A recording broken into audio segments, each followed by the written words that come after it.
may begin from your side anytime from now. Okay. Okay, 20 seconds more. We should start on time.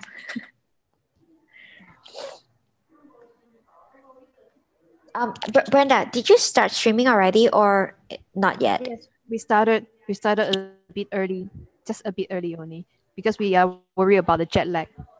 Okay. So we should be able to start, right? Yep. Okay, good.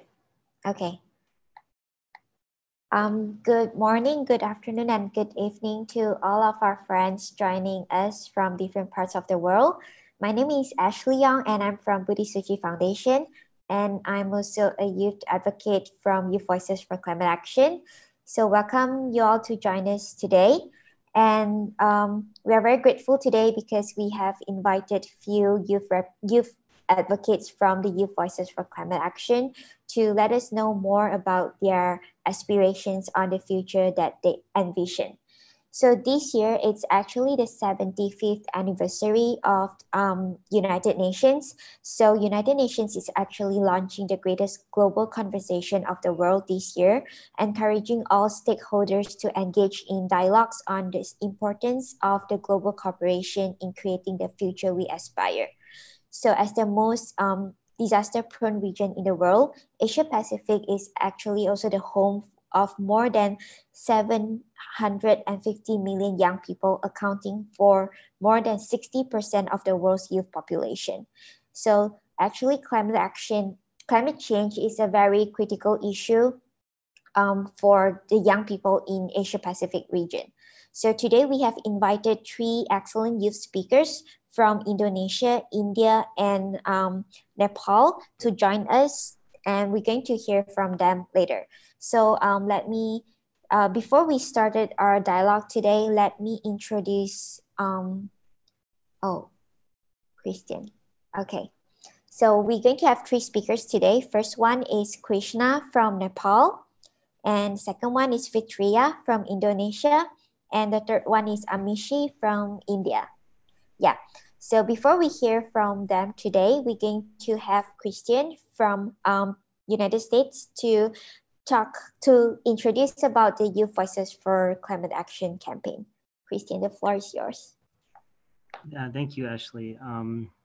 So yeah, my name is Christian Mortaliti, and I'm currently working as a contractor with the United Nations Economic and Social Commission in Bangkok, Thailand. But right now I'm back in the United States, due to the circumstances of the COVID-19 pandemic. And I'm working on, as Ashley mentioned, the Youth Voices for Climate Action Initiative, which is a program under the SDG Help Desk project at UNESCAP. So I'm just going to try to quickly share my screen, if you can give me 1 second.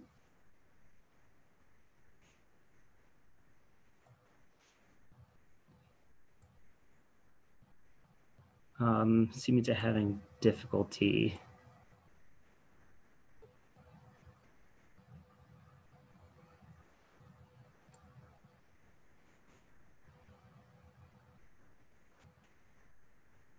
Will I be able to share the screen or? Yes, you are able. Can you try it again? Yeah, it says disabled. Ah, there we go. There we go. Fantastic. Thank you so much. Can you see the screen? Yes. Thank you so much. Sorry for the short delay there. So yeah, as Ashley had mentioned to you, we're here today for the 75th anniversary of the United Nations, and the UN has, to mark this occasion, the UN has launched a global dialogue, bringing together, the voices of all the world's stakeholders, to discuss the pressing issues of today, as well as, our collective futures of tomorrow. And, the United Nations role, as the premier body fostering international cooperation is probably more vital today than it ever has been, in light of, the COVID-19 pandemic, as well as, the multitude of shared and compounding environmental issues that are, environmental, I shouldn't say issues, environmental crises that are both, ongoing and imminent, that, really have no borders. And, youth, meanwhile, in this space are, more informed and sensitive to these issues, and are also drivers of innovation and, the inheritors of this future. And these factors together, make youth perhaps one of the most vital stakeholder groups in the world. So, it's for these reasons that we're here today, and for these reasons that SCAP has, launched the Youth Voices for Climate Action initiative, at Asia Pacific Climate Week last September. And essentially the goals of Youth Voices for Climate Action are quite simple. So it seeks to kind of showcase, youth views on climate change, as well as their solutions and recommendations. It also seeks to build a, community of active youth advocates and partner organizations in solidarity around climate change, as well as to kind of highlight, the work that's being done by the youth advocates, kind of to showcase and provide inspiration for others via, the initiatives and projects and achievements of young people in the region, which are various and many. And what kind of makes Youth Voices for Climate Action unique is that it's also, truly regional in scope. So it encompasses, youth input from all SCAP member states, from Russia all the way to Micronesia in the Pacific. So it's truly, a regional, Asia Pacific wide initiative. And the way that we've been collecting kind of these youth voices are through, a simple survey, as well as through, youth statements that can take either written or video form. But, as a youth initiative, YV4CA, as Youth Voices for Climate Action is abbreviated as, is, really driven by its, by young people. And we've been fortunate, to welcome a number of youth advocates, on board to this initiative that represent, many countries from Southeast Asia, Northeast Asia, South Asia, and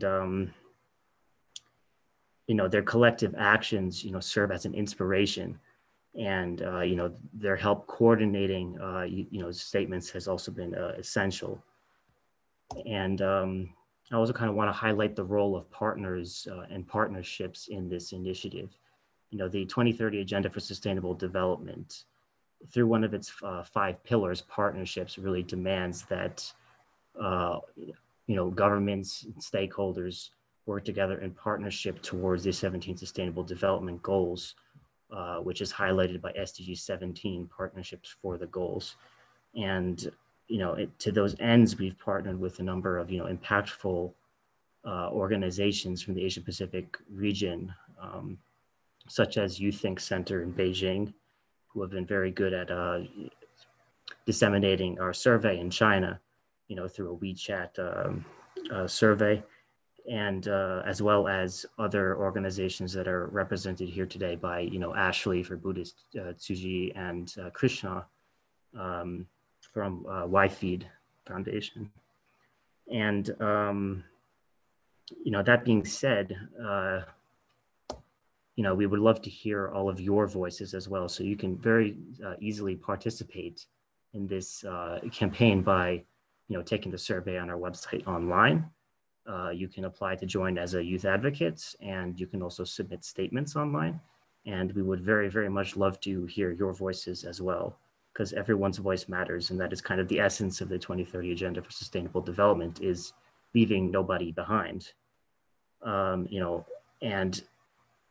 that all being said, I hope and I very much anticipate that we're going to have a very fruitful discussion today. And I would want to wish everyone attending a good morning, afternoon, or evening, wherever you may be in the world. So thank you. And I'll pass it off to you again, Ashley. Thank you, Christian. So like what Christian has just mentioned, we are actually very excited to see more young people across the region to join us in this journey. And we hope that we can hear more voices of you talking about what kind of future you want. So going into our discussion today, we're actually celebrating the 75th anniversary of United Nations. But most importantly, we hope to know more about what kind of future that the young people across the region envision and what do we want to see when the UN turns 100 years old. So without wasting any time, I would like to hear from our three speakers today.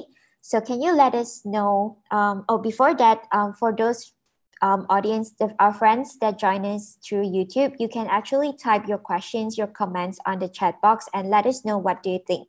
Because today we would like to hear more on your thoughts and you can just share it with us. So the first question is, what kind of future do you want to create?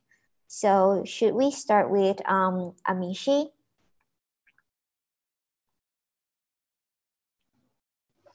Yeah, hi. Thank you so much, Ashley. And I think I'll just quickly take a minute to introduce myself. Christian spoke about this amazing movement. I'm a part of this great movement. And I also run an organization called Upcyclers Lab in India that focuses on behavior change and mindset change for young children through board games, puzzles, and other such learning tools on environmental concepts. So for me, because I already work in this space, the future that I envision is one where I would like to see more consumers take responsibility for their actions and their choices and make better sort of consumption decisions and lead more meaningful lives through the purchases that they make and the actions that they take. And that's actually the endeavor that we are trying to pursue as well through the work that I do at Upcyclers Lab as a full-time entrepreneur. And we try to sort of impact the way children's behavior will kind of be molded as they grow into adults, and also see if we can create young change makers at a very early age that can impact their households and their communities as well. So I would like to see a world in the future where more and more young people specifically, because they are going to be living with these challenges as we move forward, take responsibility for their actions and inspire their communities to come together to work towards climate change, eradicating climate change. Thank you, Amishi. That's really powerful. Krishna, do you want to share with us about what kind of future do you want to create? Okay. Thank you, Alice. And let me introduce first myself. I am also the advocate for youth youth voices for climate actions, and I am a founder chairperson of the Whitefield Foundation, who is working as a partner with this campaign as well. And sorry. Okay, and I am working with UN75 migration group. Recently joined them as well. But today I'll be sharing the different perspective of a youth who shows the concern about the development or the environmental activity. So the future I want to create is definitely a sustainable and the resilient future is the most one. But I want to see where the young people are. A majority of the leads are taken by the young people and especially the women, where they were backed by the elder or experienced persons. Maybe we can see the recent in the history of this generation, more than 1.2 billion people are turning into their adulthood, and they are on the need of a new job or their or health facilities, or there are different kinds of dreams. And considering this pandemic, the number has been significantly increased. But I want to see the futures where those every individual's dreams are secured, or their dreams are fulfilled, where they have a peace of mind on living along with the environment, clean environment, and peaceful nature. That's the future I want to see for our upcoming generation, actually. Thank you, Krishna. Fitria.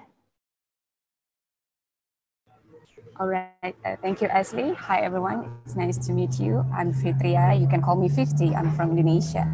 And the future that I want to create is really basically just the better world with many youth will take part to save the environment and to become advocates for our world. Since we are living in the world, it's not only the advocates work for to save the environment, it's everyone work to save the environment. So yeah, I hope that in the future world that we can live in a better place, like secure, peace, and a healthy world, which is we all can try to grow more and more as a better humankind and present whatever the best we can present to our environment and to save and preserve it in every way we can do. Thank you. Thank you. So we understand that actually climate action is kind of at the main core of your work now. So can you let us know more and let the audience know, like, how does climate change affect your the future that you envision in your life?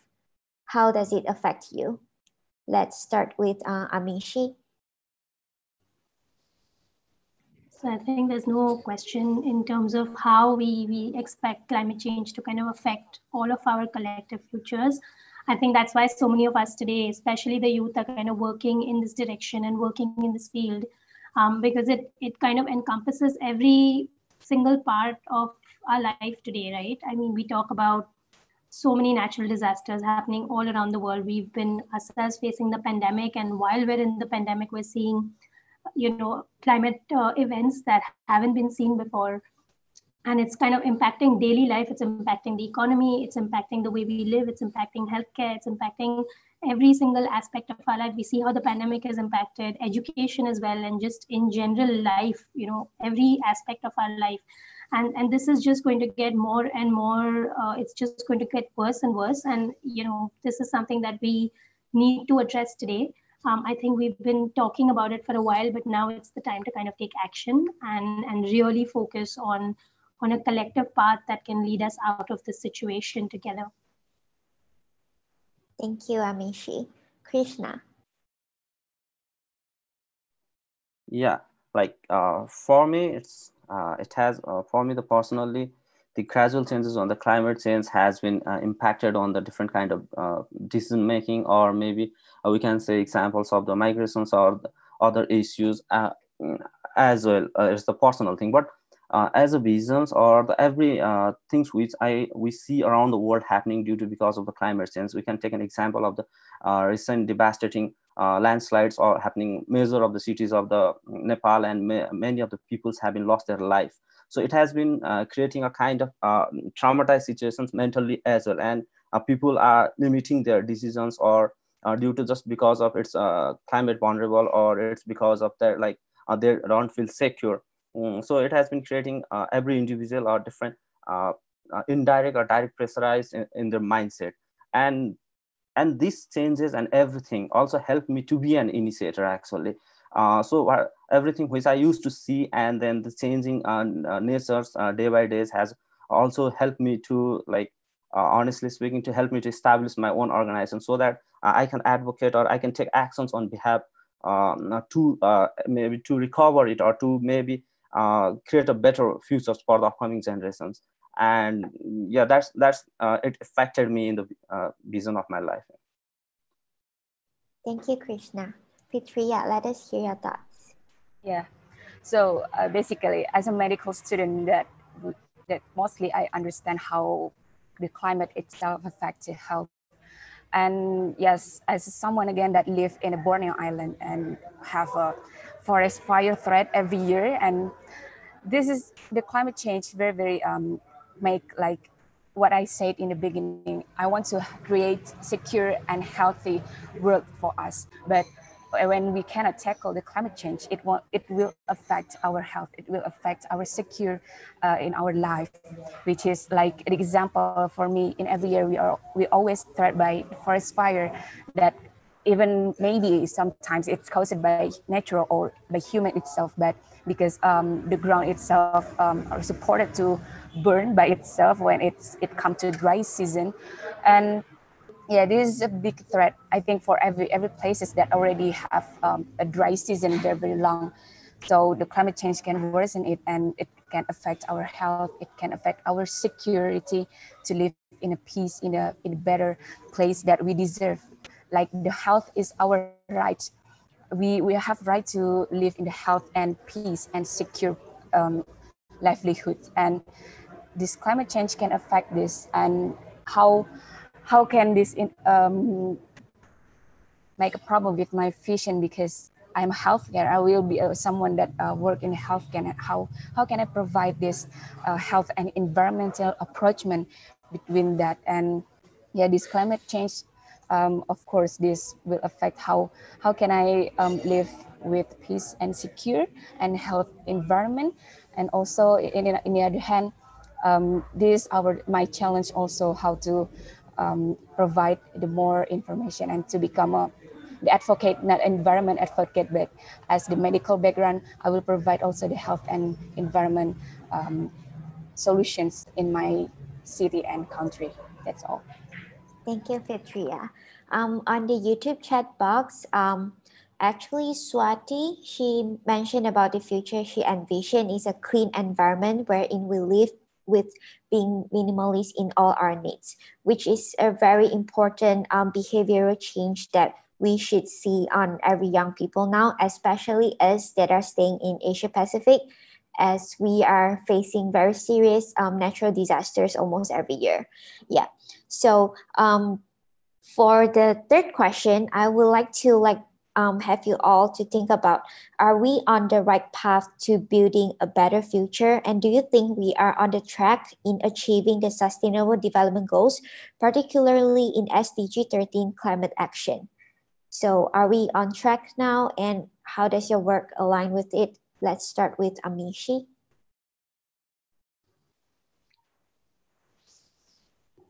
So I think that we're making action and we're trying to move in that direction, but I think that there is still a lot that needs to be done. I also think one of the challenges that I've seen, at least in India, is that people tend to look at things individually. So if you're looking at just clean energy, but then you're not looking at biodiversity loss, where both things kind of go in tandem when you're looking at climate change, that is a big issue. And most of the times people don't understand the interconnectedness of things. And that is a real challenge, because you may have all the solar panels in the world, but if you're cutting down all of your natural forests, you're not going to be, it's going to be like a zero-sum game, right? Like it's not going to have any impact whatsoever. So you need to kind of look at things more holistically and also focus on challenges and specific things that your country can do based on your ecosystem and your position at the moment, and build solutions like that. And that is not just something that the government can do, but also something that citizens can do. They can petition for it, they can make better consumption decisions. And I think that this is no longer the time where we can sort of play the blame game and say, hey, you know, this particular organization or this particular stakeholder group needs to be more active. I think all of us have to kind of work together to solve this issue. And we first and most importantly, we need to educate ourselves on the interconnectedness of the climate change issue, because it's all pervasive and every single thing is interlinked from the oceans to land. And we cannot be very sort of, laser focused in our approach. This has to be wider. We have to understand the entire picture before we decide on an action plan. And I think that is something that is missing, at least from the context that I come from the South Asia region. And I think that is something that we need to improve on. Thank you, Amishi. Krishna, could you let us know, do you think your country is on the right path to building a better future and achieving the Sustainable Development Goals?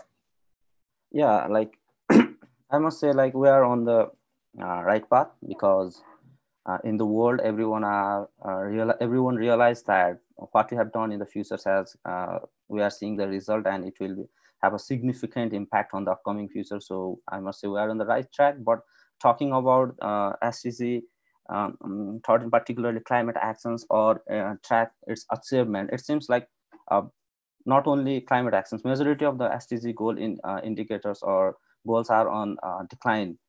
Very few countries around the world have done quite decent job, but rest of the countries have been on the very downward trends, and it's so challenging to achieve this on a desired period of a defined period of the time. And then added this pandemic might create another challenges. Like there is one positive side which this pandemic has shown is like what is to be like a clean environment, less mobility, or less gas emission, or fewer industrializations. What it looks like to be, what it is, it gave us an example of what environment we are seeking, or what kind of climate we want in the future. But still, it has majorly diverted the attentions of the government or the individuals, because so the priorities might be changed in the upcoming future. So it for me personally, I feel it's like quite complicated or major challenging to achieve the SDG development goal in any goal or climate actions goal in the desired period of the time. Yeah, that's all. Thank you, Krishna. Fitria, do you want to speak from Indonesian perspective? Okay, for me, in my perspective, we are, even though we're not really going so well, but I think we're still progressive on that way. We are still keeping on the track to reduce the carbon footprint that can affect the climate change itself. As we know that Indonesia contribute to around 26% of nationally determined contributions under UNFCCC. And I think, yeah, that's a already good movement by the national government to involve in reducing carbon footprint itself. And for the grassroots community, I believe that the youth in Indonesia already are aware about the climate change issue itself. And then, yeah, we already have, I think, a lot of movements.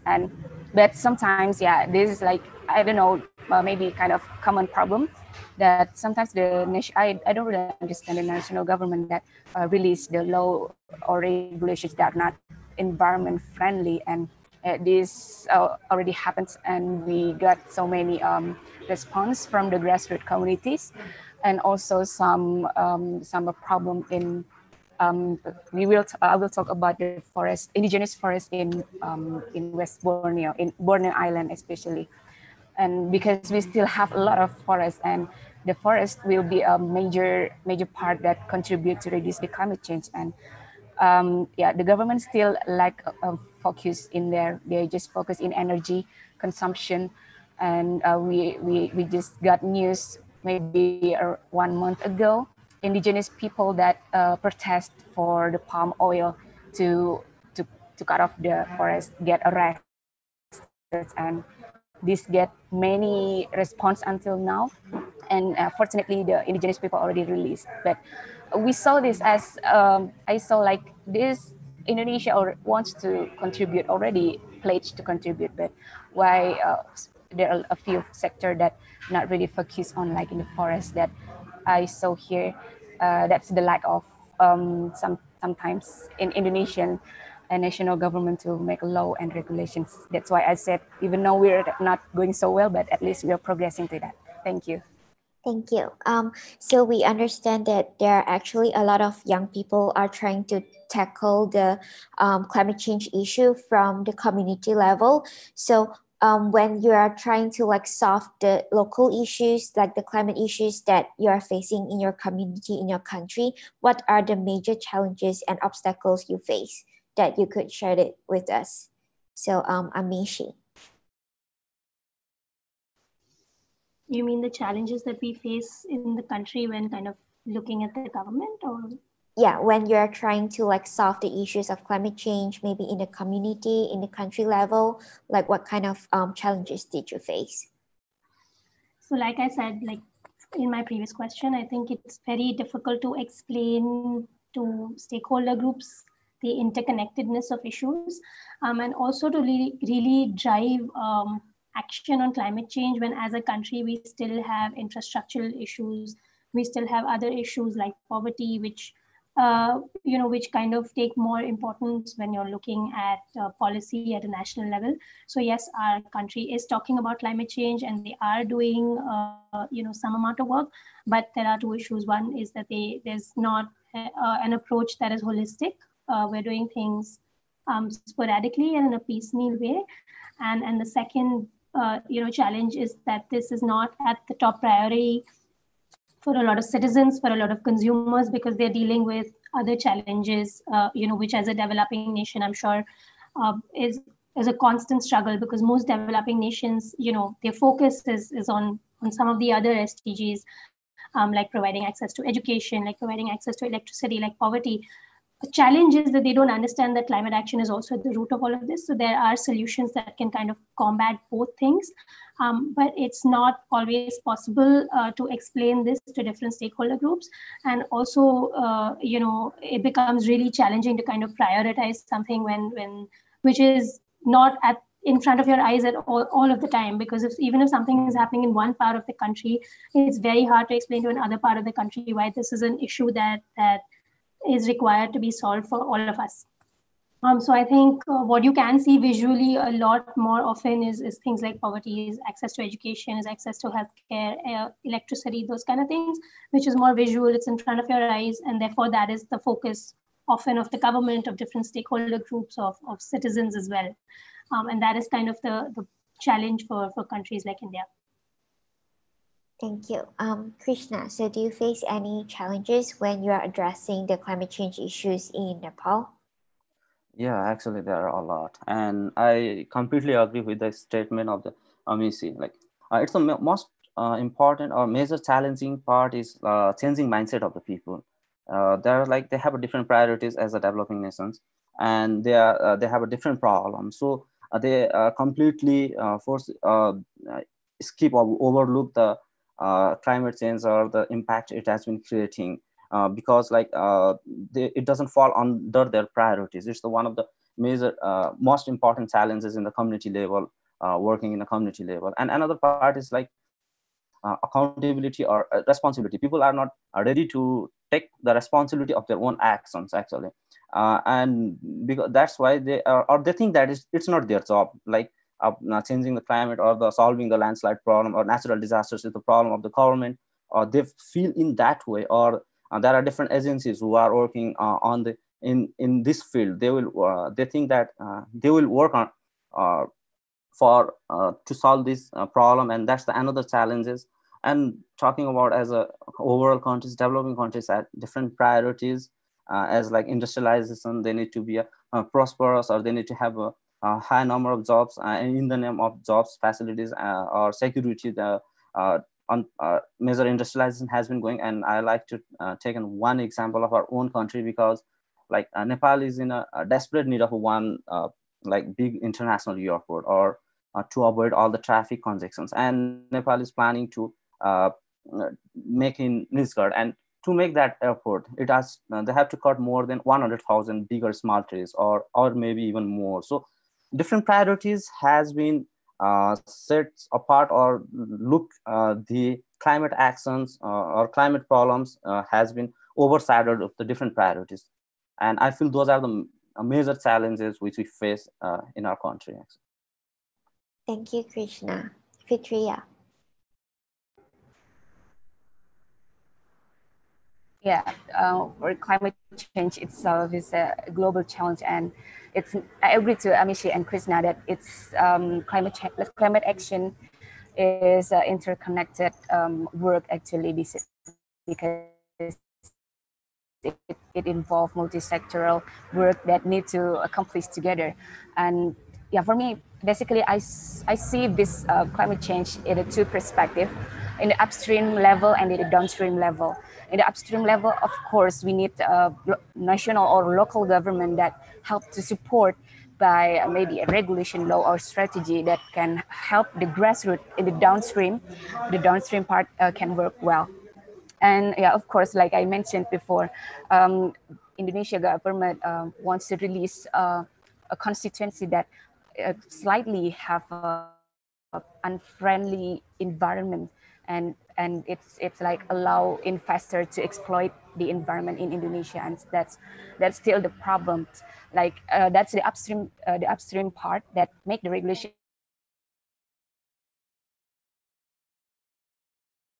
higher level, like in here Borneo Island, even near to my home in my city already have a place that have palm oils. And how can we fight for this if the government allowed to investors to open more and cut off the forest more, and not leaving the indigenous forest or even the preservation forest in the city? And we as just the youth that volunteer, the people and non-government organization, we just can advocate and just voice our suggestions and recommendations. But back again, the government, the upstream part, will take the decisions. But I think what we need, then what we can do is start from ourselves, which is this climate change contribute by the carbon footprint, and we as a humans produce the carbon footprint every day, even by our breath. And how can we reduce the carbon footprint? Start from ourselves. And yeah, I think for us to make a biggest change, we need to start from ourselves to have a small change first. And yeah, this perspective for development country, I agree to Amesi and Krishna. We still have a lot of focuses, and yeah, we as the advocate, we as the environmentalists, we as a youth need to remind the government that the environment issues still exist, and it will not affect one part of people or one group of people, but it will affect everyone in the earth. Thank you. Thank you. So we understand that actually there's a lack of understanding about interconnectedness between different issues, and the priorities set by the key players of different nations are different too. And that's why we face a lot of challenges and obstacles when we are addressing the issues of climate change. So for this case, what do you think that us young people can do, and what is our role in addressing these issues? What can we do to make it better? Amishi. So I think the first step for young people is to educate themselves, and also start to kind of take action in terms of what they can do in their own personal lives and their communities as well. This is, like I said, what we're trying to do with younger children, and we're trying to make this information more accessible in a way where we're trying to make it fun, we're trying to make it play-based in the form of storybooks, in the form of puzzles, which for a really young child, they can understand the interconnectedness of an issue just through a simple story. So I think step one would be, as young people, young adults, for us to educate ourselves about these issues, pick out the ones that are most relevant for our communities, where we can actually take action, which are within our control, focus on small wins, and then make that information available in palatable formats.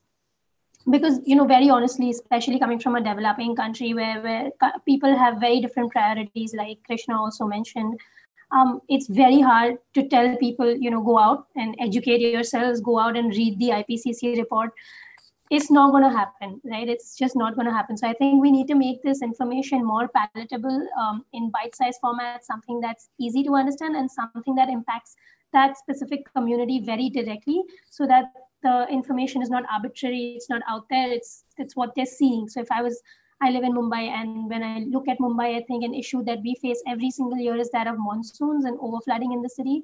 So if I look at climate change from that perspective and talk about mangroves and livelihoods and those kind of issues around climate action, I think it's a lot more easier for people to understand because it impacts them directly.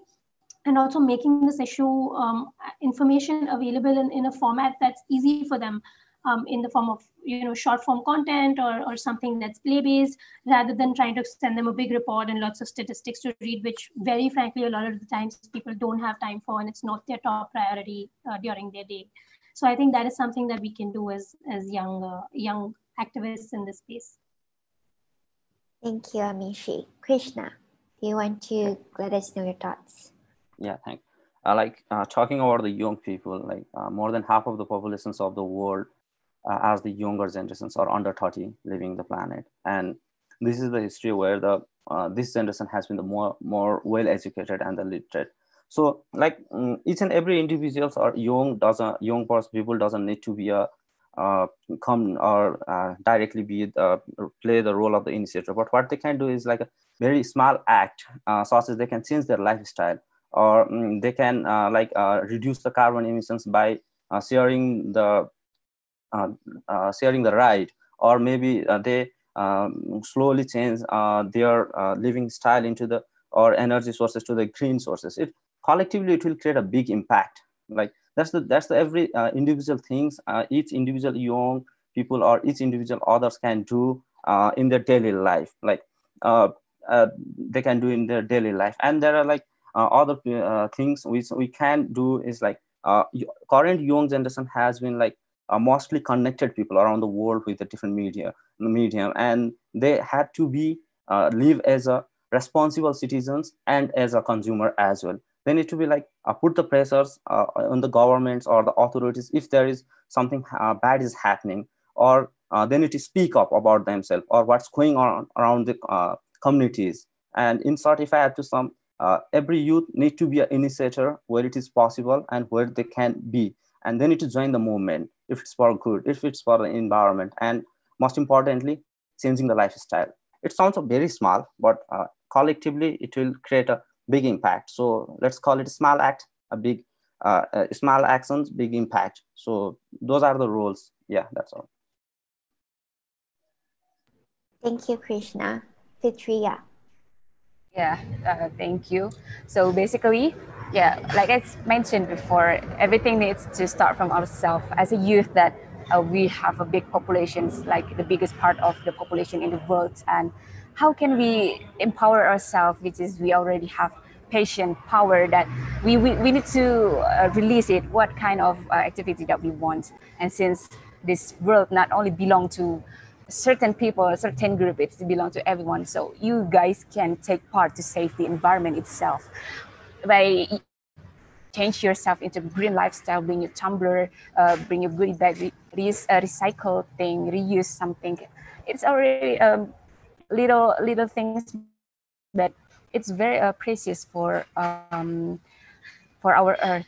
And I think by joining this discussion, you already commit yourself to know more about the climate change, to know more about the issues, environment issues. And if you want to join the movement, it will be better because, like I said, we as youth have power to build community, build organizations that we want to bring one or two vision mission.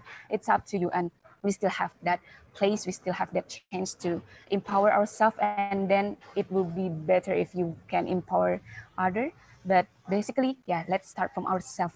If you want to make a big change, just start from change yourself. Thank you. Thank you, Fitriya. So from our conversation, we actually highlighted the importance of educating the younger generation, like including those who are younger than us, like the children nowadays. So I think it's really important education that we should provide to all the younger children and to let them know how climate change would affect their future. And in addition to that, we also talk a lot on the behavioral change. How do we change our lifestyle, our way of living to make sure that we reduce our carbon footprint, we are not creating more mess to our world. So could you let us know, like, what are the actions you're taking in your daily life? What Fitriya have mentioned, how did you, and how would you encourage everyone else to take, to create a more sustainable and climate resilient world? So let's start with Amishi.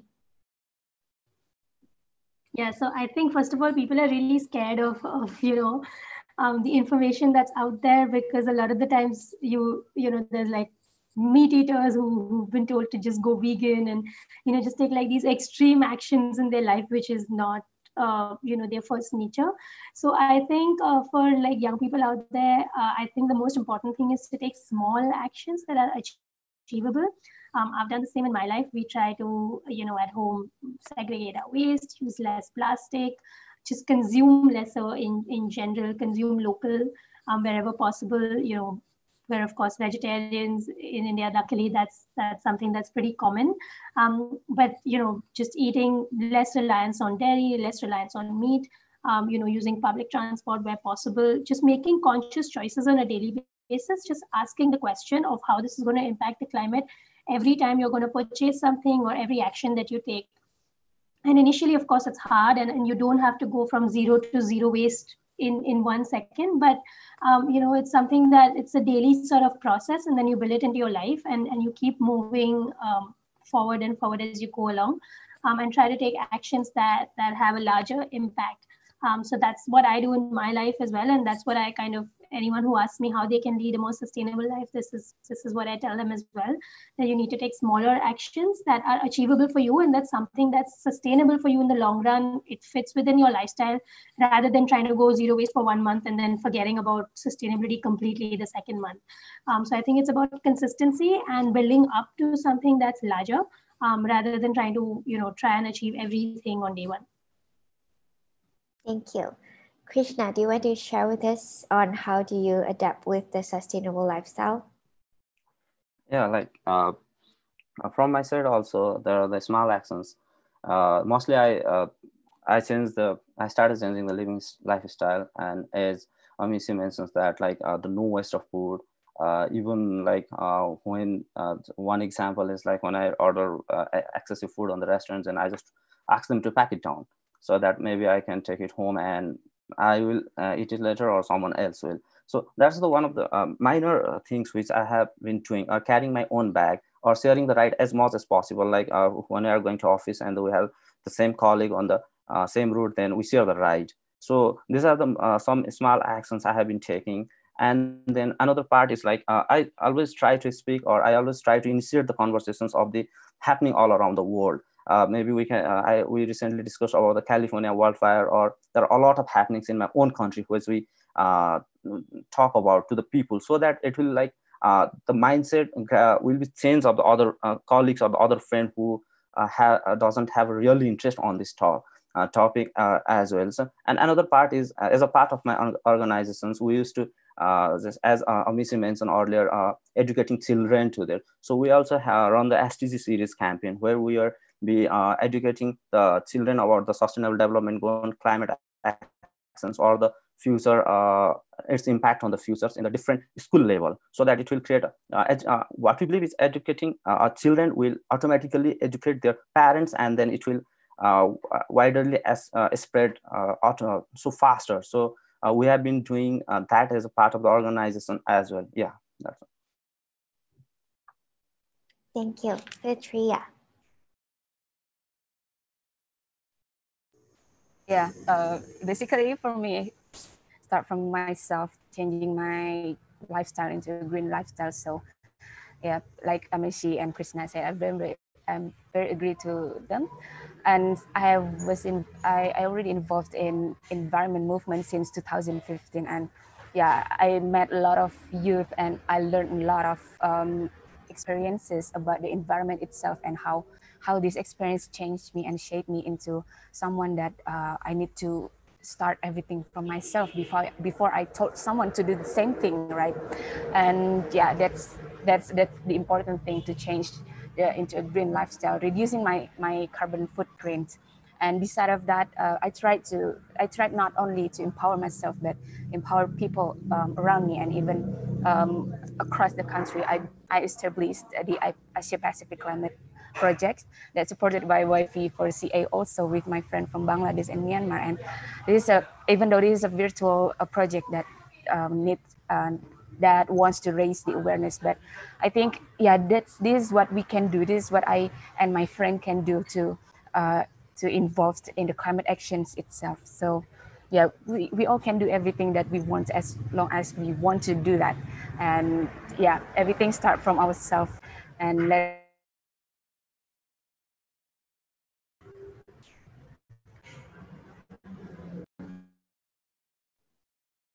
Thank you, Fitria.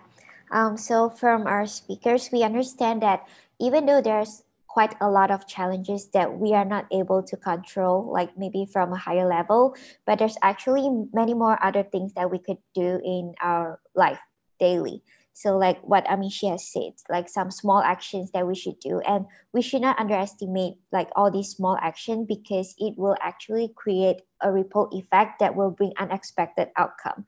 So like from our life daily, maybe we can start to take public transportation. We could start reduce our meat consumption and try to adapt a plant-based meal, something like that. Yeah, so we should not underestimate all these small action, because it will actually create very large impact in the world. And So for the last question of today, we are actually going to send a message to the UN. So what would you advise the UN to do to address the challenges that we have just discussed, like the climate-related issues and some of the interconnectedness, awareness issues that we just mentioned? So Amishi, what would you like to advise the UN? So I think there's two roles, especially looking at the youth. I think there's two specific things that I feel like are needed to make large-scale impact for climate change and to really kind of address this before we lose any more time. One is, of course, policy change, and the second is behavior change. These are like the two pillars on which we can make large-scale impact.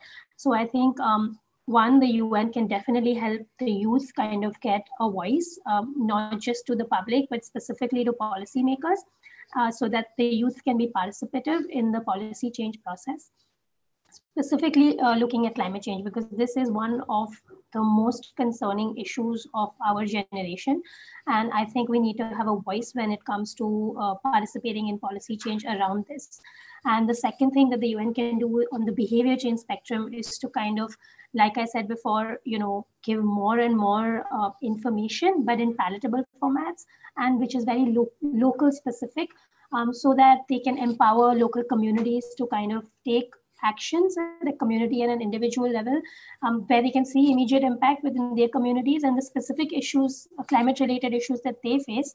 And the UN can help by giving this information in a much more easy to understand way, especially for people who don't have time or who don't have as much education, but who are still at the forefront of the climate challenge, right? So I think this is the two spectrums on which the UN can help to make large scale impact. Thank you. Krishna. Yeah, okay, thank you, actually. Yeah, just like I like to say that there are like different policies and the actions level. So it's a time where we need to more focus on the actions level, which directly create an impact on the grassroots level. As Mrs. mentions earlier, we need to work on the local partnerships. It needs to be done by the UN agency, and it needs to be or other organizations as well. But it needs to be done in a wider spectrum, because like partnering with grassroots level or working with them to understand the problem or resolving that would be the one major steps towards climate change. And another thing is like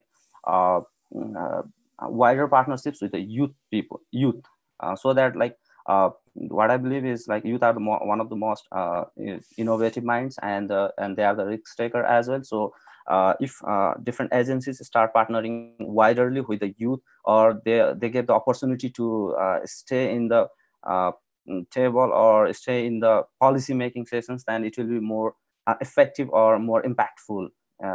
That's all. Thank you. Fitria, what advice would you like to give to the UN? All right.